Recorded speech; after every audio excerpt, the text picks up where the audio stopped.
envolvimento do Barreto para organizar essa mostra, a gente aqui no Estação considerou assim como um enorme privilégio, uma honra, uma grande alegria e também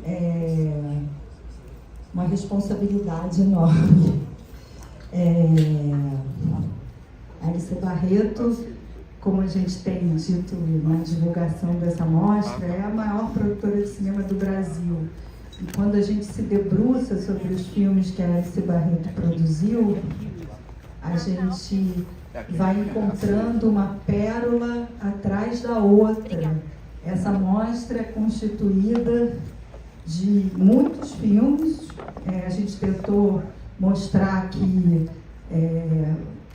os filmes mais importantes, seja por vários motivos. Alguns, infelizmente, a gente não conseguiu, mas a gente vai certamente poder mostrar em outras ocasiões. Mas é um grande filme atrás do outro. E a verdade é que o nome que o próprio Luiz Carlos Barreto deu para a mostra, 60 anos filmando o Brasil, é isso mesmo, assim, o que a gente vai ver na tela nos próximos 10 dias é o Brasil filmado da maneira mais rica, mais interessante, mais diversa. É a forma da gente se ver na tela. É isso que a Alice Barreto produziu o Brasil nas telas do cinema. Produziu enormes obras inesquecíveis que vão entrar para a história, produziu e lançou grandes talentos, fez enormes sucessos de bilheteria. A Alice Barreto e a história do cinema brasileiro estão intrinsecamente ligadas, e isso sem falar da enorme importância que a Lucy, o Luiz Carlos, o Bruno, a Paula, o Fábio e toda a geração que está vindo agora teve e terá para a construção das políticas do cinema brasileiro, pelos atos de resistência que a gente ainda precisa estabelecer no país, para que a cultura brasileira seja valorizada, principalmente no cinema, com uma pressão tão grande, tão feroz, implacável do cinema americano. A gente faz um grande cinema, a gente faz um cinema importante, e a Alice Barreto talvez seja o melhor retrato disso. Eu queria começar essa noite chamando a equipe do Estação que estiver aqui, Cavi, em primeiro lugar, que é sempre... se vocês não sabem ainda, a Lucy e o Luiz Carlos não estão aqui hoje porque eles estão com Covid. Mas eles estão ótimos e daqui a pouco eles vão estar aqui. E o Bruno vai chegar daqui a pouco, então ele vai falar com vocês no final da sessão. Paula, por favor. Boa noite. Bruna Dantas, cadê você? Vem pra cá. Cadê a Bruna, gente? Ali. Não se esconde, não. Como a Adriana falou, gente, papai e mamãe estão com Covid, né? Fomos a Gramado e muitos anos em casa, encarcerados, e aí em Gramado foi aquela efusão de abraços e beijos, pronto. Pegaram Covid, estão muito gripados, não puderam estar aqui hoje. Bruno, o avião atrasou, mas ele vai estar aqui no final da sessão para conversar com vocês. É uma honra para Alice Barreto receber essa homenagem, principalmente de um grupo como Estação, que é um grupo de resistência, né? E cinema é sinônimo de resistência. Então, nada melhor do que um grupo de Estação para dar uma homenagem nossa. Muito orgulho que a gente fala isso. Eu vou ler algumas palavras, porque, apesar do Covid, ele não ia deixar a peteca cair, né? Então, o papai já mandou um textinho, bem pequenininho. Ele fala assim: lá se vão 60 anos. Muito trabalho para produzir e coproduzir mais de 150 títulos de filmes de longa-metragens, curtas, de ficção, documentário, programas de TV. Aí está, nessa mostra, né, o que podemos fazer de melhor. E como dizia o genial Roberto Rossellini, cinema útil e não cinemas fúteis. Foi isso que ele pediu para dizer para vocês. E eu acho que isso sempre foi uma preocupação ao longo desses 60 anos da L.C. Barreto, né? A L.C. Barreto sempre procurou ter nessa carteira, né, de filmes diversos, filmes que falassem do Brasil e que levassem a cultura brasileira para o exterior. Sempre foi uma preocupação muito grande da LC, do papai e da mamãe, de levar o nosso cinema para o exterior, né? De contar nossas histórias, de mostrar o nosso povo, de mostrar os nossos costumes, para internacionalizar o cinema e trocar essas experiências com públicos internacionais. Eu acho que isso foi muito bem conseguido. Eu acho que isso, o retrato dessa mostra mostra exatamente isso, essa preocupação de mostrar o Brasil para os brasileiros. Aproveitem, o Dona Flor está restaurado, está em 4K, então é um filme que, nessas últimas homenagens que estão tendo para a gente teve esse prazer de ver o Dona Flor ser exibido, né, em Belo Horizonte, em Curitiba, vai ser agora em Recife, depois vai ter uma homenagem em Nova York, uma em Londres, uma em Berlim, uma em Paris, Portugal, enfim. E aí, quando acaba a sessão do Dona Flor, o Bruno sempre pergunta: quantas pessoas aqui na sala não assistiram Dona Flor? Em Curitiba, todas, só um senhor que tinha visto. E em Belo Horizonte você estava presente em um momento que foi a mesma coisa. A garotada, era garotada, e ninguém tinha visto Dona Flor. E como eles interagiram, como perguntaram, ou seja, o filme não envelheceu. O filme, ele é atual, ele é contemporâneo. E não atemperou totalmente, não perdeu nada. Então aproveitem, eu sei que muitos aqui já assistiram, que são grandes amigos, mas a garotada que não viu, aproveitem, tá? Um beijo, a gente se fala depois. Já aqui com a Júlia Barreto, a Bruna Dantas, que são como se fossem a Júlia neta, né, minha sobrinha, mas Bruna e Marcelo são como se fossem Barreto. É Bruna Barreto, Marcelo Barreto, estão na família há 30 anos. Gente, eu queria aproveitar para, ainda falando daqui da equipe, citar o nome do Luiz, que está lá dentro da cabine. É um dos pouquíssimos que hoje a gente vai exibir Dona Flor em 35mm. E ele é um dos pouquíssimos operadores que até hoje, né, que hoje resistem, que sabem operar 35mm. Queria falar do Edinho também, que é o nosso chefe de projeção e que se virou em 30 aqui para fazer as coisas acontecerem. Por fim, eu queria dizer para vocês que, assim, programar filmes e organizar sessões é sempre uma caixinha de surpresa, né? Hoje, por algum motivo que a gente não sabe explicar qual a sessão não está muito cheia. Vocês vêm aqui sempre, vocês sabem que às vezes ela está muito mais cheia, né? Muito mais cheia, inclusive dos jovens que nunca viram Dona Flor. Mas a gente tem 10 dias, o filme vai passar outra vez, outros grandes filmes, todas as noites só tem filmes imperdíveis. Eu queria contar com a ajuda de vocês para falarem da mostra, para postarem coisas sobre a mostra, para divulgarem isso que a gente está fazendo. A família Barreto, a L.C. Barreto, merece toda a nossa reverência mesmo. Não estou falando isso porque vocês estão aqui, não. Eu acho isso mesmo e acho mesmo que é uma honra para a gente poder fazer isso. E a gente quer muito que essa mostra seja um sucesso absoluto, que as pessoas possam ver esses filmes e que essa mostra vá para outros lugares, porque é difícil de ver esses filmes na tela grande, eles foram feitos para o cinema. Aliás, é difícil de vê-los de uma maneira geral, né? A gente, no Brasil, não tem o costume de reverenciar a nossa memória.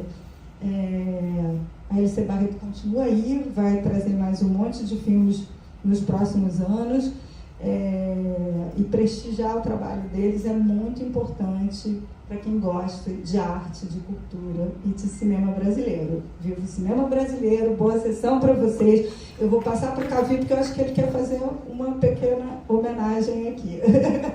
Então, na verdade, depois eu avaliei e falei, era melhor ter feito um pôster da mostra. A gente fez um pôster do Dona Flor, para dar para ele de presente.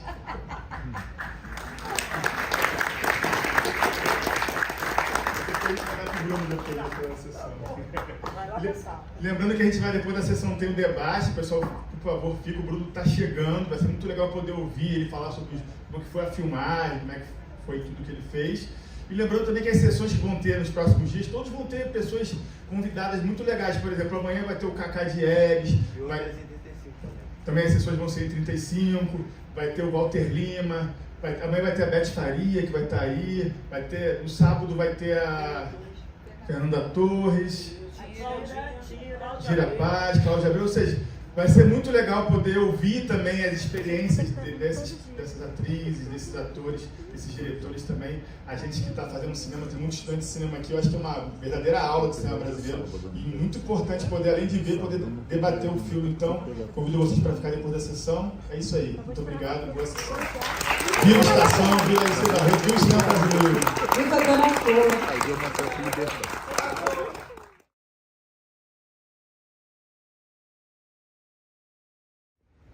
Então, posso começar fazendo uma pergunta?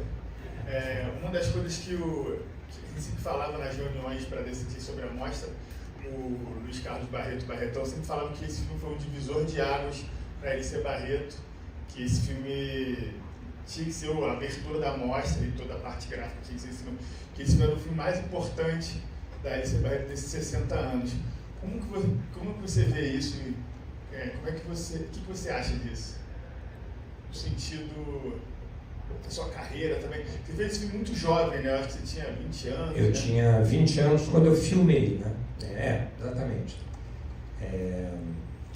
Olha, eu fiz o meu primeiro longa-metragem, o Tati a Garota, quando eu tinha 17 anos. Eu era maluco, né? Enfim, essa coisa. Mas enfim, eu fiz. E eu já tinha feito uns curta-metragens e tal. E o Tati a Garota tinha ido bem, tinha feito um certo sucesso e tal. Aí eu queria fazer a Estrela Sobe. Eu li o livro do Marcos Rebelo e me apaixonei, queria contar aquela história. Aí eu fui lá falar com o papai e com a mamãe, e eles disseram, papai, essa história aí, tal, de época, não sei o quê, cantora do rádio, ninguém vai querer ver. E eu queria fazer isso, mas por que você não faz o Dona Flor? Eu nem li o Dona Flor naquela hora. Eu disse, não, eu tinha lido outros livros do Jorge Amado, claro, até na escola, Mar Morto, Jupiabá, mas Capéis de Areia, claro, mas não tinha lido o Dona Flor. E aí eu fiz o Estrela Sobe, e depois do Estrela Sobe, eu fiz até para uma empresa que não era, tanto que é o único filme que eu fiz, que é a Alice Barreto, porque a Alice Barreto não produziu, eu também não tenho os direitos. E aí, depois do Estrela Sobe, que fez um sucesso enorme e tal, ele disse, você não quer fazer o Dona Flor e tal? Aí eu li o livro, gostei muito do livro, e aí eu disse, tá bom, vou fazer. Mas aí eu chamei o Leopoldo Serran, que já tinha trabalhado comigo no Estrela Sobe, roteirista, e o Coutinho, para fazer o Eduardo Coutinho, né, um dos grandes cineastas do mundo, que também escreveu roteiro para fazer o roteiro.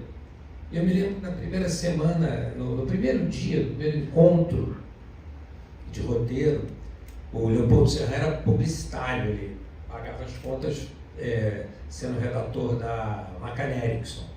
E o Coutinho já trabalhava em cinema e tal. E aí o Coutinho era cineasta, que já trabalhava em cinema, tinha dirigido Faustão, que era um filme de cangaço muito bonito também, O Homem Comprou o Mundo. E aí ele, na primeira reunião, ele disse assim, o livro do Jorge Amado, Leopoldo, o livro do Jorge Amado vendeu, sei lá quantos mil exemplares, 200 mil exemplares, era uma loucura para ela. O Bruno acabou de fazer o Estrela Sobe, que fez um grande sucesso. Então, se esse filme der errado, a culpa é só nossa, só minha e sua. Nós estamos ferrados aqui e tal. Aí começamos a fazer o roteiro e tal. Então, quando você quando eu era muito jovem, eu tinha 20 anos, então você tem uma liberdade, entendeu? Que você depois fica sempre querendo resgatar. Primeiro porque eu estava fazendo meu terceiro filme, então eu não sabia muito, e enquanto às vezes o saber, né, te aprisiona um pouco pelo que você aprendeu. Claro que tem coisas muito boas de você saber e ter experiência, e tem coisas que apenas desaparecem na medida em que quanto mais você aprende e tal, você fica mais medroso num certo sentido. Quando a gente é jovem e não sabe muito, a gente é destemido. E então eu acho que o filme se beneficiou dessa liberdade que eu sentia quando eu fiz o filme. E tem um fator importante, é que eu estava apaixonado até pela mãe da minha filha que está aqui. Então eu tive uma espécie de lua de mel lá na Bahia. Aliás, a equipe reclamava porque acabava a filmagem e eu não saía para um bar tomar chopp. Eu nunca bebo, eu gosto de vinho, só fui beber mais tarde e tal. Então, mas nem nas folgas eu saía da filmagem, ia para o hotel e ficava namorando. E tinha acabado de conhecer, eu tinha conhecido a Suzy, sei lá, ela até aparece, ela e a irmã dela no cassino, só aquelas duas louras estão falando em inglês. Uma delas está com o cabelo preso, é a minha primeira esposa, minha mulher, a mãe da Helena, que está ali. Então isso eu acho que passou para o filme também, esse estado de espírito que eu dava. Então eu acho que tudo isso colaborou para o filme ter feito o sucesso que fez. Quando o filme faz o sucesso que o Dona Flor fez, realmente foi muito grande. Muitas coisas têm que se alinhar, né? Não é só a qualidade do filme. É claro que a qualidade do filme é importante, mas o momento em que o filme chegou no mercado também era um momento de muita repressão, era um momento de censura da ditadura militar. Então havia uma necessidade, né? uma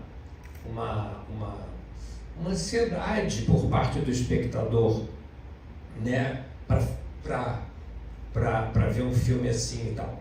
E, por último, mas não menos importante, essas pessoas que viram o filme hoje pela primeira vez, e talvez outras não sabem, mas a música O Que Será Que Será, que é um dos grandes sucessos do Chico, talvez certamente um dos maiores sucessos do Chico, foi feita de encomenda por Dona Flor. Ela foi encomendada, tanto que o refrão é o mesmo, mas a letra, tem a letra inicial, que é para o Vadinho, tem a letra que é quando ela está viúva, e depois tem a letra que todo mundo gravou, que é no final. E a gente queria que o Milton Nascimento gravasse, porque o Milton tem uma voz que é masculina, mas também é feminina e tal. Mas na época, o Milton era da Odeon, o gravador, o Chico era da Polygram Philips, e o disco ia sair pela Som Livre. E aí o Milton disse: tem uma amiga minha, jogadora de basquete, está começando a cantar. E era a Simone. E foi o primeiro sucesso da Simone. Quando a Simone chegou para gravar, o Chico Buarque não conhecia ela, o Francis Jaime não conhecia ela, o Francis fez a trilha, né? O Chico fez a música tema. O Francis já tinha trabalhado comigo no Estrela Sobe. Agora, foi um filme que custou 3 vezes o filme mais caro da época. Então isso foi uma coisa assim, meio o Murilo Salles, fotógrafo, dizia para mim: pô, Bruno, vamos, a gente estava fazendo locação, vendo as locações, e eles diziam: Bruno, vamos desistir desse filme, é muita responsabilidade, você está maluco, cara, é muita coisa, vamos. O Murilo estava louco para dar no pé e tal. E eu dizia: não, vai dar certo e tal. Mas eu falava isso porque tinha essa coisa de você não, né, você ser destemido, você 20 anos de idade ali e tal, então você, né, e apaixonado por cinema. Eu não tinha vídeo, não tinha monitor, não tinha como o diretor olhar ali no monitor e ver o que estava saindo. Então eu operava tudo, eu operei o filme inteiro. Eu fiz Aliás, todos os meus filmes, eu sempre operei a câmera até começar a ter vídeo. Então teve todas essas... Sônia Braga, por exemplo. Sônia Braga, a gente evitou, porque a Sônia Braga tinha acabado de fazer o Gabriela na televisão. Então, a primeira coisa que foi dita, não, Sônia Braga não, porque todo mundo está identificando ela com o Gabriela. Eu fiquei um ano, praticamente um ano, 10 meses, testando atores. Tudo. Eu testei, até que esse distanciamento do final da novela Gabriela, a gente disse, poxa, mas se a Sônia Braga engordar, cortar o cabelo, ela é uma atriz, ela pode fazer a Gabriela e depois fazer a Dona Flor. E ela acabou ficando muito conhecida como Dona Flor, internacionalmente até mais do que como Gabriela. Então teve todas esses caminhos e descaminhos assim, né, durante a realização do filme.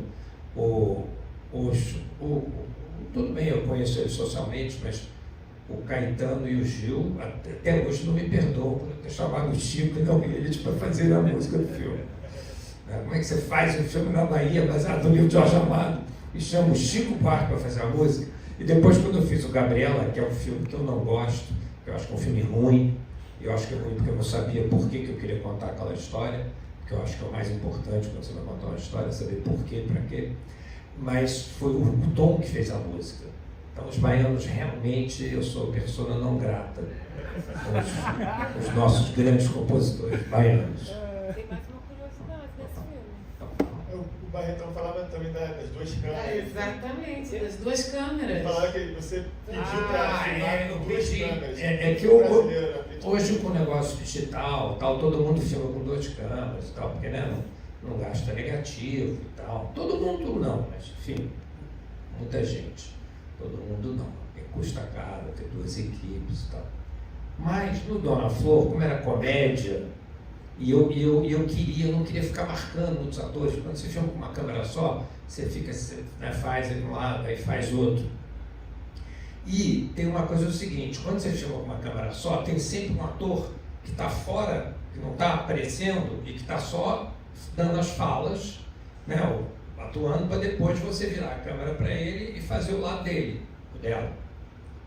E isso faz com que o ator que está fora de câmera, ele nunca dá o seu melhor.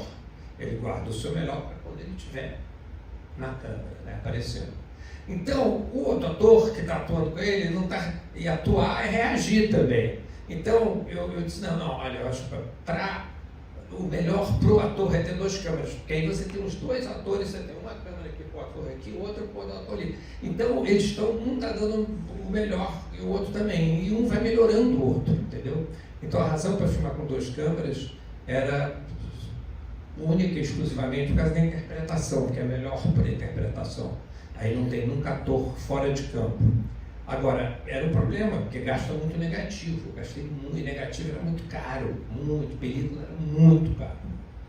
Entendeu? Então, mas desde o Dona Flor que eu sempre filmava com duas câmeras por causa dos atores. Isso é uma coisa, em todo filme que eu faço, hoje ficou mais fácil. Quer dizer, por exemplo, Flores Raras, eu levei uns 3, 4 anos para descobrir por quê, para que contar aquela história, qual é o viés, não, mas é por quê, para quê.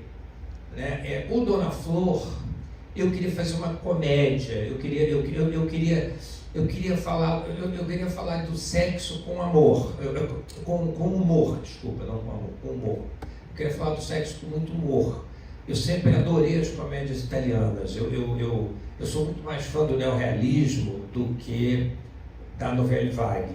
O meu ídolo, assim, um dos meus ídolos e dos cineastas que eu mais admirei, porque ele morreu, é o Pietro Germi, tá? Que fez Sedotta Abbandonata, Il Ferroviário, Maledetto Imbroglio.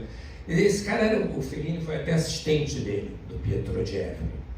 E ele escreveu, preparou e filmou o primeiro dia dos, como é que era, do Amici Miei, eu não sei como é que era o título em português, Meus Caros Amigos, o clássico do cinema italiano que o Monicelli dirigiu.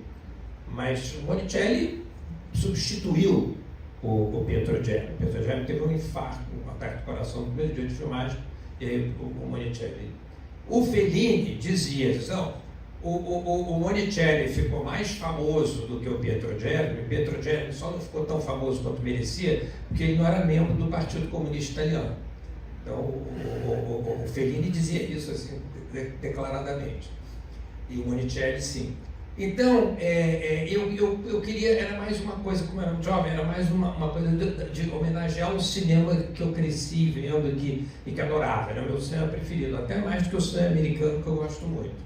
Mas o meu cinema preferido mesmo sempre foi o neorrealismo italiano e com outros, né, cineastas menos conhecidos e tal.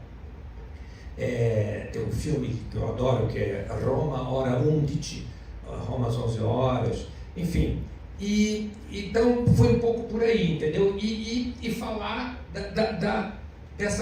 o vadinho, né? É o arquétipo do machão. Eu sou o oposto do vadinho, eu sou um nerd e tal. Então, né, eu gostaria de ser o vadinho, mas, né, eu, para começar assim a sair com as mulheres e tal, eu tive que fazer sucesso antes, tá? Porque não era fácil. Então tinha uma coisa assim, eu me sentia meio Dr. Teodoro ali também. Então tinha uma coisa assim meio identificada ali com aqueles personagens. São os personagens que me movem sempre. Então o porquê e para que tem que vir dos personagens que estão naquela história que eu vou contar. Esse filme foi feito em 1976. Em 1976, o Brasil tinha 110 milhões de habitantes e o filme fez 11 milhões de espectadores. Esse filme mobilizou 10% da população brasileira. Isso quer dizer hoje, se uma pessoa fizer um filme com 10% da população, vai dar 22 milhões de pessoas. Então, essa coisa, esse fenômeno que esse filme causou, ele se apoderou da plateia brasileira toda. Foi o maior fenômeno que já aconteceu no cinema. O filme é seguramente o maior sucesso da história do cinema brasileiro. Que hoje, quando a pessoa faz 10 milhões, fez mais que o Dona Flor, não. O cálculo deve ser proporcional ao número de habitantes que o lugar tem, que o país tem. Aí é que vai ser isso. Quer dizer, esse acredito ser o verdadeiro cálculo para mostrar o alcance, a força do filme. Para mim, essa coisa é muito importante, a gente estar aqui vendo o filme que se transformou no maior sucesso da história do cinema brasileiro. Não tem nenhum filme que chegou a esse ponto. E dificilmente vai ter. E se tiver algum filme que vai passar do Dona Flor, só tem uma ou duas pessoas que podem fazer. O primeiro deles é o próprio Bruno. O segundo, você? O segundo...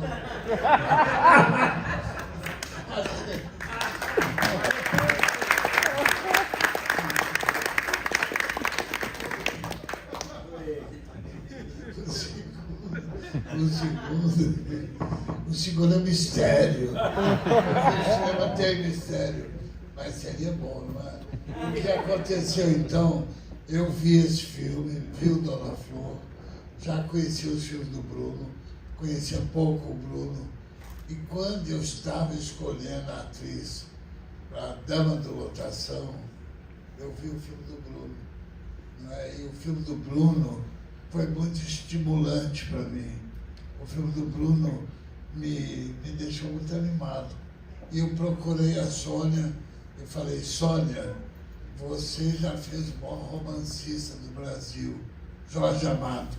E agora nós temos o maior dramaturgo do Brasil, Nelson Rodrigues. Está colocado Jorge Amado e Nelson Rodrigues. E ela aceitou. Foi uma influência muito grande do filme que eu vi dele, porque o sucesso ele não vem por acaso. O sucesso ele tem força própria, mas ele não vem por acaso. Ele é resultado de uma construção. Tudo que ele falou ali, com muita modéstia, né? É a construção do sucesso. é a construção do cinema, que a coisa mais importante do cinema é levar as pessoas ao cinema. É o que está acontecendo aqui agora conosco. Estamos aqui no cinema para ver um filme. Essa é a coisa mais difícil do cinema. É claro que hoje tem streaming, tem não sei o quê, tem outras coisas, mas continua sendo a coisa mais difícil do cinema, trazer as pessoas ao cinema. E é isso que significa. Eu só queria dar esse pequeno depoimento e dizer da felicidade da gente estar aqui vendo, quanto tempo depois, esse filme, o número de pessoas que nunca tinham visto. E eu acho uma coisa, que eu acho que o cinema tem várias coisas que devem ser mudadas, inclusive a exibição e a distribuição são muito arcaicos. Né? Você vê, a distribuição é igual a 125 anos. Começou a mesma coisa até hoje. A distribuição também, a exibição também. Mas uma das coisas que eu acho é que os bons filmes têm que voltar, têm que ser lançados. Tem sentido lançar os melhores filmes para as pessoas que não viram. É estimulante ver vocês aqui hoje, essa coisa, o número de pessoas que não viram. Mas devia ser normal o cinema mundial lançar os grandes sucessos, lançar os filmes, os melhores filmes, devem passar sempre, devem ser exibidos sempre, para romper essa corrente ridícula de ter que lançar filme no cinema e de fabricar fracassos, né? Com tantos filmes de sucesso, você muitas vezes é obrigado a ver porcarias. Então não é obrigado, mas a oferta para o público é muito ruim, é muito fraca. Dessa forma, eu quero elogiar aqui também o Estação, né, que tem formado uma plateia, tem formado um público e está se transformando no lugar do Brasil onde passam os melhores filmes, onde existe uma programação, onde existe uma ideologia e onde existe um conceito de exibição, um conceito de cinema. Fico muito feliz de estar aqui e poder dizer essas coisas, mas vamos passar sempre os melhores filmes, como hoje. Essa pergunta é boa. Eu estava fazendo as contas, mas você perde. Eu estou terminando agora o meu 24º longa-metragem, que é o Traição Entre Amigas. Dos 24 longa-metragens que eu fiz, esse está inacabado, então eu estou fechando meu corte, fechei o meu corte para apresentar para os produtores hoje até. Então isso não conta. Então são 23 filmes. Dos 23 filmes que eu fiz, existem 4, sem nenhuma falsa modéstia, porque eu sou muito exigente demais, e antes de tudo comigo mesmo. Tem 4 que moram, que eu tenho, né, que eu acho que são filmes que estão acima da média. Eu acho que os outros são bem feitos e tal, tarará, mas tem 4 que eu acho que estão acima da linha ali da média. O Dona Flor é um deles, não era, mas passou a ser, eu tinha uma certa... aí tem o Última Parada 174, tem o Carried Away, que é um filme com o Dennis Hopper e a Amy que eu fiz, tem o Flores Raras e tem o Romance da Empregada. Tá? Esses filmes, tudo bem, o Que Esse Companheiro foi indicado para o Oscar, é um thriller muito bem feito, não estou menosprezando, fazendo pouco de um filme que foi indicado para o Oscar, entendeu? Ou de outros filmes assim. E tem o Dona Flor. Dona Flor, talvez eu tivesse um certo preconceito, porque tinha feito muito sucesso, mas Dona Flor realmente, com o tempo que o Dona Flor, a maneira que o Dona Flor foi resistindo ao tempo, eu acabei incluindo. Então eram 4 filmes, agora são 5, tá? Mas dentre esses 5, tem 2 filmes que realmente me tocam mais, que é o Última Parada e o Flores Raras. Tá? É um filme que o Última Parada 174 é um filme que, desde que eu vi o documentário do Zé Padilha, o Ônibus, Eu fiquei muito impressionado com aquele filme, eu acho uma das melhores experiências cinematográficas que eu tive, o documentário. Mas eu disse assim, esse filme está clamando por uma ficção, porque existiam várias perguntas naquele documentário que não eram respondidas.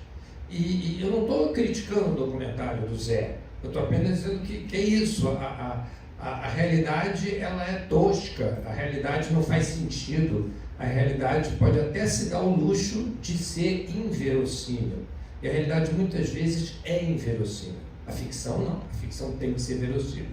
Então a ficção é uma organização da realidade, a ficção, né, tem que ter começo, meio e fim, a ficção tem que ser verossímil, porque senão ela não funciona. Então, o Última Parada tem um lugar muito especial. Eu depois de morar quase 20 anos nos Estados Unidos, eu voltei a morar no Brasil só para fazer a Última Parada no 74. Eu fiquei completamente, né, então, e uma das experiências, Ivone, mais incríveis que eu tive na minha vida foi quando eu fui mostrar a Última Parada lá no projeto né, que você criou e dirige ali na Favela da Maré, que eram para crianças, adolescentes, né, desculpem que o anglicismo, mas emotionally handicapped, quer dizer, emocionalmente machucadas, né? Elas ou que tinham perdido o pai, ou que tinham perdido a mãe, ou, enfim, que tinham uma profunda dificuldade de aprender, né? Você fazia essas pessoas alfabetizar ou ensinar adolescentes ou crianças que não têm um mínimo de estrutura familiar. E aí eles viram o filme, as perguntas que eles fizeram, eu nunca vou esquecer, nunca. Então, e o Flores Raras, que é um filme que me foi trazido, né? Foi minha mãe que me trouxe, minha mãe que ficou obcecada por aquela história durante muito tempo. E eu inicialmente até rejeitei a história, disse, mas pô, minha história é uma história de amor entre duas mulheres, eu vou contar uma história. Por que eu vou contar essa história? Porque a história de amor de duas mulheres, para mim, não é o suficiente. O que tem além disso? Porque aí eu fiquei, e até que quando eu li todos os poemas da Elizabeth Bishop, porque ela não são muitos, ela não escreveu muito, ela era muito crítica, então a produção literária dela não era muito vasta, eu vi que todos eles falavam de uma maneira ou de outra da perda. Aí eu disse, então eu vou contar uma história sobre a perda. E a perda todos nós perdemos, todos nós, como é que é perder? Então isso, e aí você tem lá a Lota Macedo Soares, que era rica, dirigiu um Jaguar, falava várias línguas, da elite carioca, mas que não sabia perder. E a outra sabia, a outra vivia perdendo, era alcoólatra, né, a Bishop. Então, né, acaba que quem sabe perder fica mais forte do que quem não sabe perder. E eu queria que o filme se chamasse A Arte de Perder, mas não teve jeito de convencer ninguém, distribuidor, meus pais, minha mãe, enfim, produtor, ninguém. Era uma batalha perdida. Eu ainda tentei, eu tentei vender lá para os distribuidores e para os produtores, olha aqui, mas pensa assim no cartaz, ó, se você quer ganhar, você tem que aprender a perder, a arte de perder, mas não consegui convencer ninguém.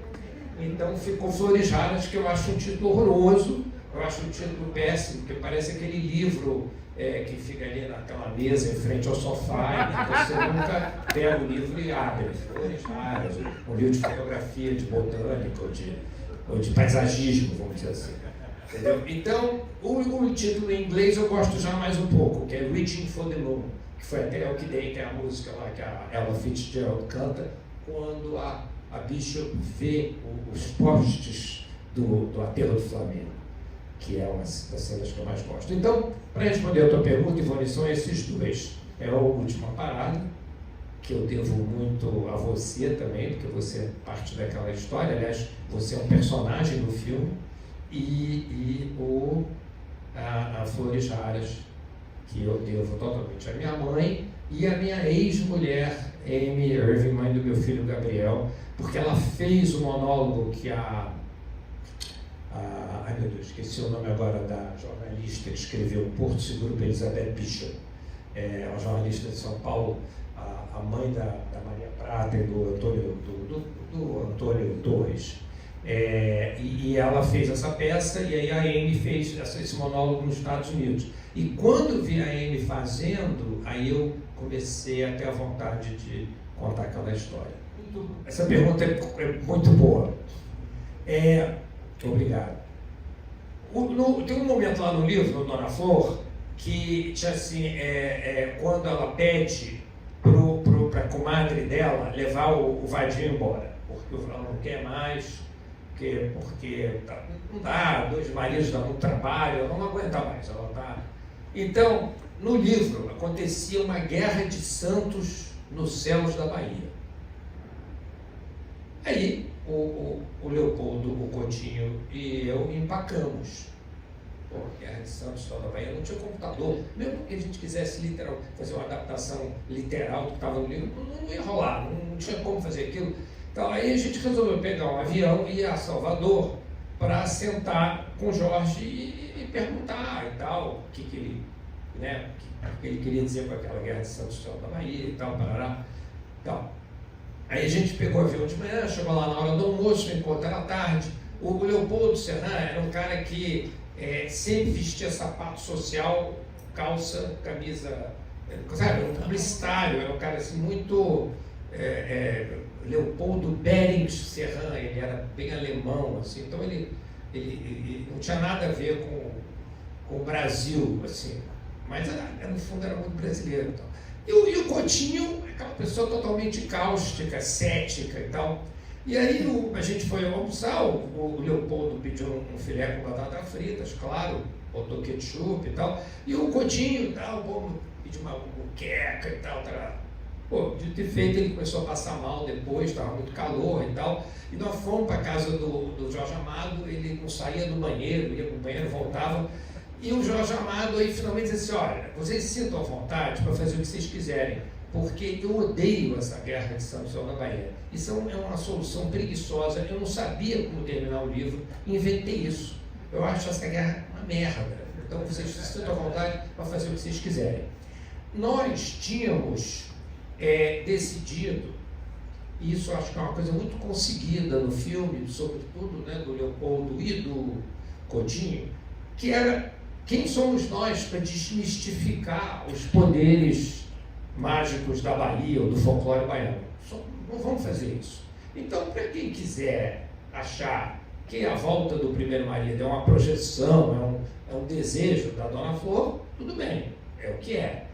Mas quem quiser achar que também é parte do realismo ali fantástico e da magia da Bahia, também é. A gente queria ficar, não queria ir nem para um lado nem para o outro. Então, aí a gente fez a coisa mesmo do desejo, né? Quer dizer, quando ele desaparece, aí ela desiste, né? Ela disse, não, eu não quero que ele vá embora. Né? E aí ela chama ele de volta, aí corta lá para o terreiro, onde ele estava fazendo lá o trabalho para mandar ele embora, e o pai de santo disse que não dá, né? Que não vai dar para fazer o trabalho. Então essa foi a solução que a gente achou. O final do filme não tem no livro, tá? Nunca teve Dona Flor com seus 2 maridos sendo uma igreja, não teve. Isso foi uma ideia minha, nem foi do Leopoldo, nem do Coutinho. Mas desde que eu li o livro, eu disse, não, esse é o último plano do filme. O Jorge odiava isso. Jorge disse, Bruno, eu realmente não concordo, eu acho que é uma provocação inconsequente, adolescente, tudo bem, você é muito jovem e tal. Ele falou tudo, falou com o maior carinho, com o maior respeito, ele era mas eu não sou mais o pai da Dona Flor, eu sou só o avô, você agora é o pai, você está fazendo filme, faça o que você quiser. Aí eu fiquei assim meio, né? Mas, como eu disse, né? Quando você tem 20 anos, está fazendo seu terceiro filme, você é destemido, você tem uma autoconfiança completamente absurda. Então eu ia. E aí tinha que pedir ao bispo da Bahia, enfim, para autorização para o filme, mesmo com o caixa sexo ali, que entrar ali só na entradinha da igreja, nunca chegar lá na nave principal. E aí o Jorge conhecia todo mundo. O Jorge se negou a pedir ao bispo autorização, nada e tal. Aí a produção teve que se virar, conseguiu a autorização. E eu fiz a cena, a primeira vez, aquela cena foi feita 2 vezes, tem 800 figurantes ali, uma loucura. A primeira vez demorou tanto, é um plano só, né? Que aí escureceu e aí a gente teve que voltar no outro dia para fazer aquela cena final. Quando o Jorge viu o filme, pronto, ele disse, olha, esse final é o único final que o filme poderia ter, parabéns, ele gostou muito do final. Mas eu podia ter estado errado.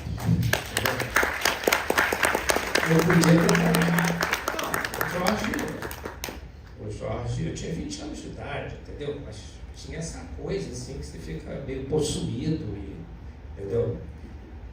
Mas foi isso, foi basicamente foi essa relação do Jorge com a gente.